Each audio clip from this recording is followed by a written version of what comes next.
God's chosen one, listen to this without getting distracted. That sexual desire that chases you when you're alone, those images that come back to your mind, even when you want to forget them, did not appear by accident. They are part of an invisible war being fought over your soul. They've told you it's normal, that everybody does it, that there's nothing wrong with it if nobody finds out. But while you call it normal, inside you feel guilt, shame, and an emptiness that only grows. That is not freedom. That is a master trap designed to disconnect you from what God wants to do with your life. If what I'm saying describes what you're living in secret, don't leave this video. Stay, because God is going to show you why the desire became so strong, which door was opened, and how you can start to take back what the enemy has been trying to steal from you in silence. I want you to picture an ordinary night. The house is quiet. The lights are off. You're in your room, alone with your mind and a glowing screen. Maybe a phone, maybe a computer, maybe just memories that come back like a movie you never asked to play. And suddenly, for no obvious reason, you feel that fire inside, that urgency, that inner pressure that almost forces you to look for something you know will leave you empty afterwards. Your heart beats faster. One part of you says, don't do it. Another part, louder, says, just this once, nobody will find out. And in the middle of that war, sometimes you win, sometimes you fall, sometimes you close everything and cry. Sometimes you let yourself go, and then you feel dirtier than before. And you silently ask yourself, what's wrong with me? Why am I like this? Why can't I control it? Listen carefully. That desire that flares up so strongly is not just your body reacting. It's not just chemistry. It's not just a phase. It is a master trap. It is a carefully calculated strategy to weaken your spirit, to cloud your mind, and to make you believe that you will never be free. There are normal desires. There is normal attraction. God created you with emotions, with a body, with sensitivity. But there is something that goes beyond normal. There is a desire that becomes an obsession, that chases you, that ignores your values, that shows up right when you decide to get closer to God. That is not just any desire. That is a message. That is a sign that someone has marked your life as a target. I want you to see this as a battlefield. On one side is your purpose, what God dreamed when He created you, everything you could become and do if you walked in fullness, in purity, in clarity. On the other side, there is a force that cannot stand that idea, a force that hates the light in you, the voice you will have, the people you could help, the chains you could break in others once you yourself are free. That's why the attack is not random. It's not against something you don't care about. The attack goes straight to your most vulnerable area. It goes against what brings you the most shame. It goes after whatever is easiest to use to trap you in the dark. And in your case, that area is sexual desire. Think about when it becomes most intense. Exactly when you are tired. Exactly when you feel alone. Exactly when you feel rejected. Exactly when you feel that nobody sees you, that nobody understands you. That is not a coincidence. It is a trap built on wounds that never healed. It is an attack that feeds on your pain to offer you a false medicine. Later on, I'm going to show you a very clear sign that what you are going through is not just an inner struggle, but an open spiritual war. But first, I need you to understand something. The enemy does not invest that much effort in someone who is no threat. No one wastes expensive weapons on an insignificant enemy. The fact that you are being attacked in that area with that intensity is proof that your life carries a weight you can't yet imagine. I want you to picture yourself as a house that God designed with rooms full of light, creativity, and peace. But there was a moment when someone knocked at the door and a tiny gap was opened. Maybe it was an image you saw as a child. Maybe it was a painful experience. Maybe it was abuse, mockery, comparison, abandonment. In a moment of vulnerability, the door opened just a little. Something slipped in. And from that moment on, that strange presence has been trying to claim more space inside you. That desire did not start where you think it did. It did not begin the day you searched for explicit content. It did not begin the day you fell for the first time. It started much earlier, when something wounded your heart and you didn't know what to do with that pain. What you now see as pure temptation is often just the visible tip of a deeper root of loneliness, rejection, guilt, and the feeling of never being enough. I want you to do something now as you listen. You don't have to write it anywhere, but recognize within yourself, in what moments does that sexual desire flare up the most? Night, loneliness, boredom, stress, sadness, frustration, fear. Notice it, because as long as you don't see the pattern, you will always believe it's random. And when you see it, you begin to understand that it's a trap designed to appear at your weakest point. If this message is already describing you as if it knew you, when you finish listening, I want you to leave just one phrase in the comments. God wants me free. It's not to expose your life. It's an act of spiritual courage. It's saying in public something you've only screamed in silence until now. But for now, just keep this phrase in your mind. I'll remind you of it at the end. Now, ask yourself something. Why this area and not another? Why are you not tempted this strongly in other things? Why, if you have so many dreams, so much creativity, so much potential, does the war keep focusing again and again on the same point? It's simple, because what is being used today to chain you, tomorrow could be used by God to set others free. A heart that has learned to master its desires, a heart that has been healed in its deepest places, becomes a living testimony. It becomes a voice that can speak about freedom with authority, and that terrifies the darkness. Darkness is not afraid of someone who only talks theory. It fears someone who speaks from healed scars. I want you to calmly listen to what I'm about to tell you now. The enemy doesn't just want you to fall into specific acts. He wants something deeper. He wants you to build your identity around your struggle. He wants you to believe that you are dirty, that you are double-minded, that you are a hypocrite, that you are someone who loves God, but is broken in an irreparable way. Because if he manages to make you see yourself like that, you will stop coming into God's presence with confidence. You will hide. You will stop speaking. You will stop dreaming. And that is where the master trap is completed. First, he attracts you with pleasure. Then he chains you with guilt. Then he convinces you that you can't change. And finally, he whispers that God is tired of you. That cycle is the heaviest chain many carry in secret.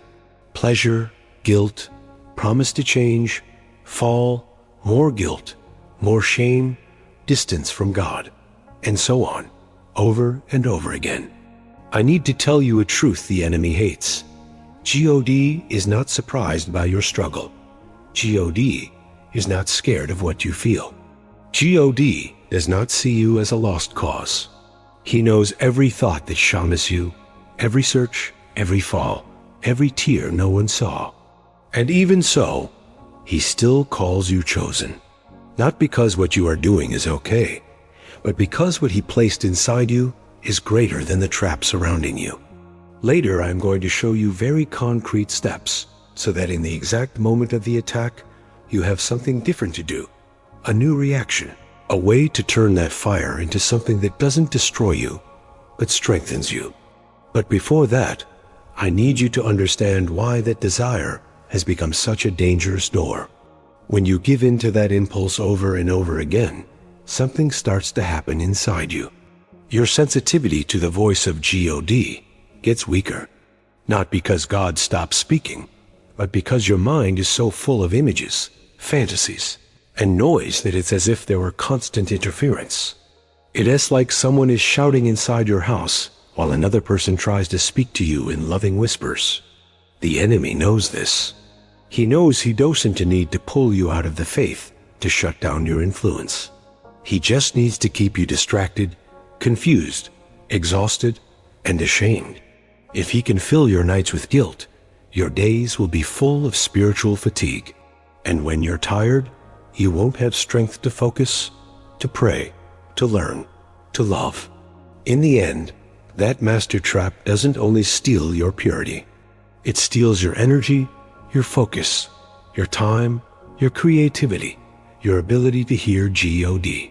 I want you to think about how many hours have been lost in this struggle. Minutes that seem like nothing, but when added together become entire days of your life. Think about all the emotional energy it steals from you. Think about everything you could have built if you hadn't been trapped in this cycle. Don't think about it to condemn yourself. Think about it so you can see why you are so valuable. If you weren't important, no one would invest so much effort into distracting you from your calling. Now, listen carefully to this sign, because it can open your eyes.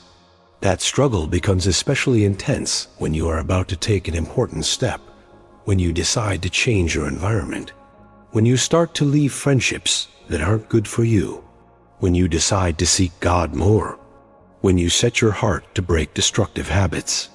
Suddenly, right then, it feels like an inner storm is unleashed. The desire rises, temptations appear from everywhere, and you think you're going backwards.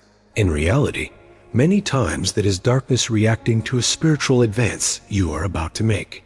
It's as if every time you approach the door of your destiny, something activates to push you back. And if you don't understand that it's a war, you interpret it as a personal failure. You think, I must be worse than before. But the truth may be the opposite. You may be getting so close to freedom that the enemy feels he has to use his most intense weapons before losing control over you. I want you to remember something important. You are not the only person fighting this. There are many people who love God and live similar battles in silence. But you are here, listening to these words, because God does not want you to keep fighting in secret.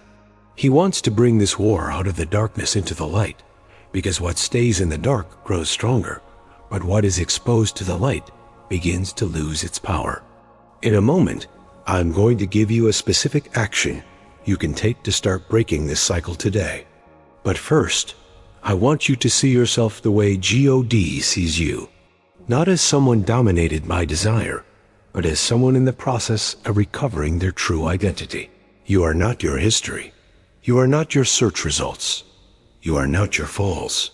You are not that night when you felt you crossed a line you swore you would never cross. You are more than that. You are a son, a daughter, who is learning to walk in the middle of a real war. And God, instead of being ashamed of you, leans toward your pain and offers you something the master trap will never be able to give you: true freedom. Now, let's talk about what you can do in the exact moment of the attack. Picture yourself again in that room. Everything is the same. The temptation approaches, the desire ignites, the screen is close, access is easy. But this time, instead of following the same automatic path as always, you do something different. The first thing is to acknowledge in a low voice, even if you whisper, "This is not normal. This is a trap against what God wants to do in me."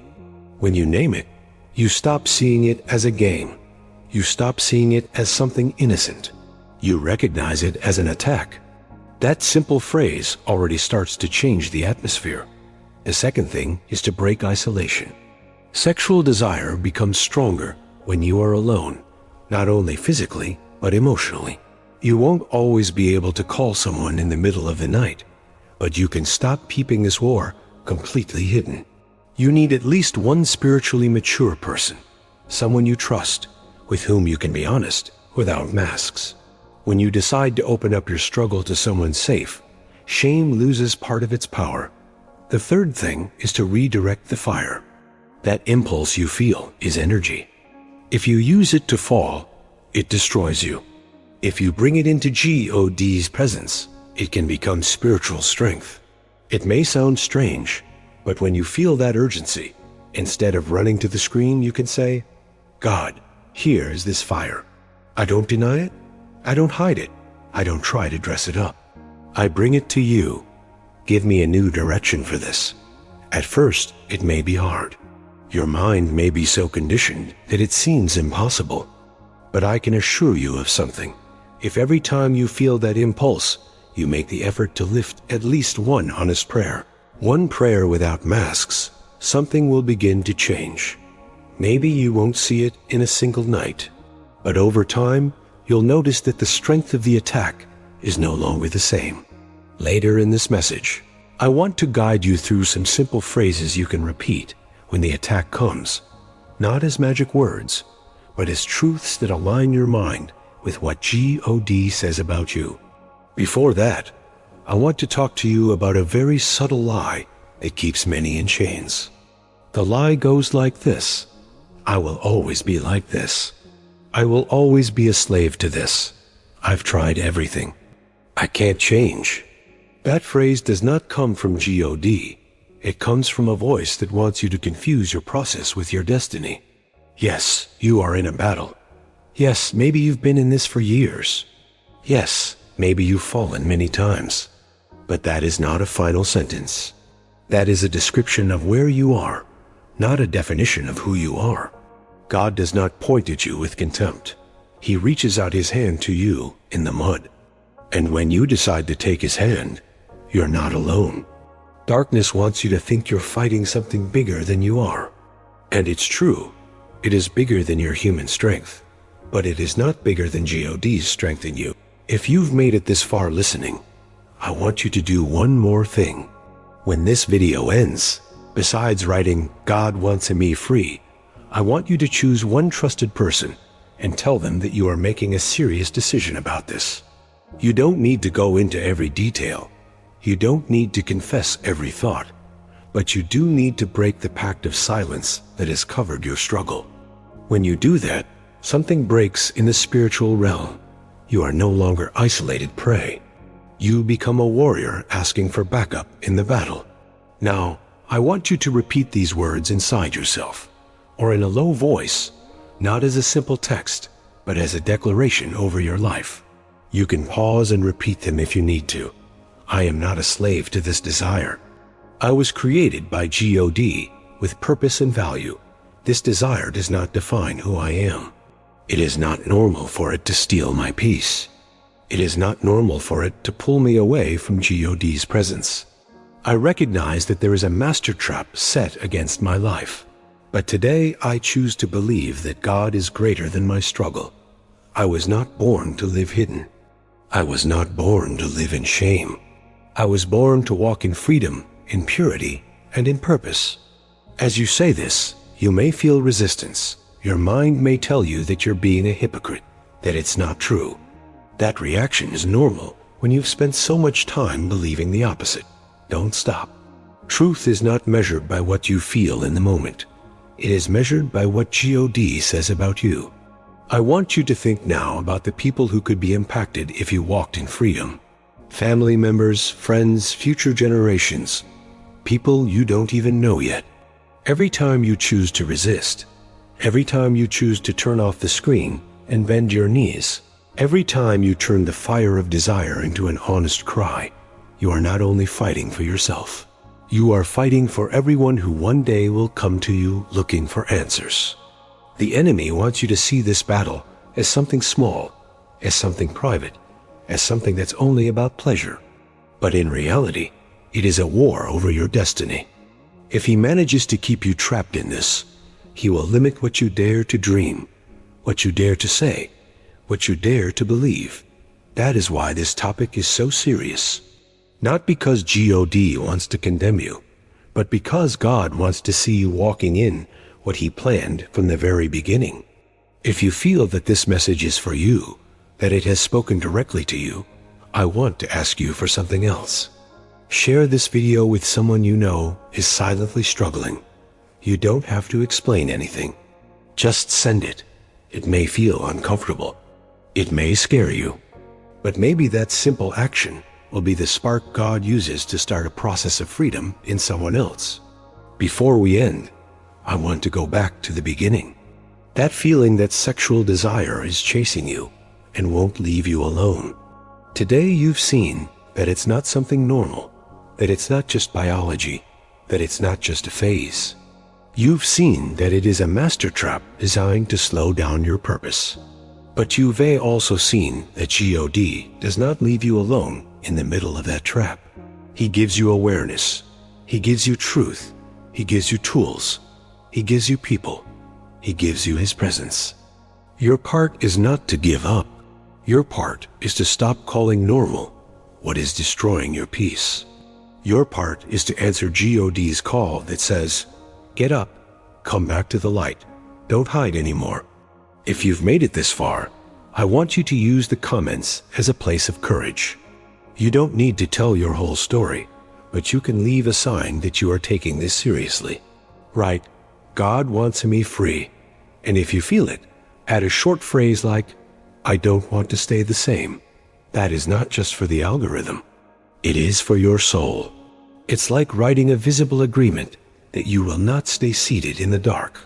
And if you haven't yet, subscribe to this channel and turn on whatever you need to so you don't miss the next messages. Not because this channel is special, but because you need to keep feeding your mind with truth. You need a constant voice reminding you that you are more than your struggle and that God has not given up on you. The master trap of sexual desire will not have the last word over your life. Today, you chose to listen. Today you began to see.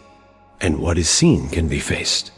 What is faced hand in hand with God can be overcome. Your story does not end in shame. Your story does not end in the glow of a screen in the night.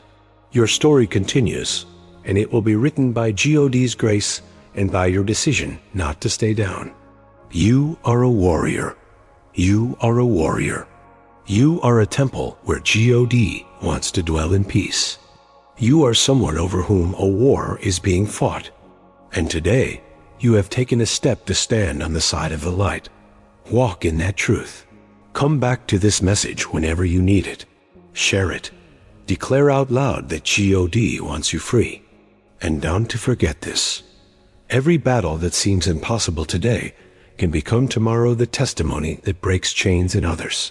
You are not alone. You are not on your own.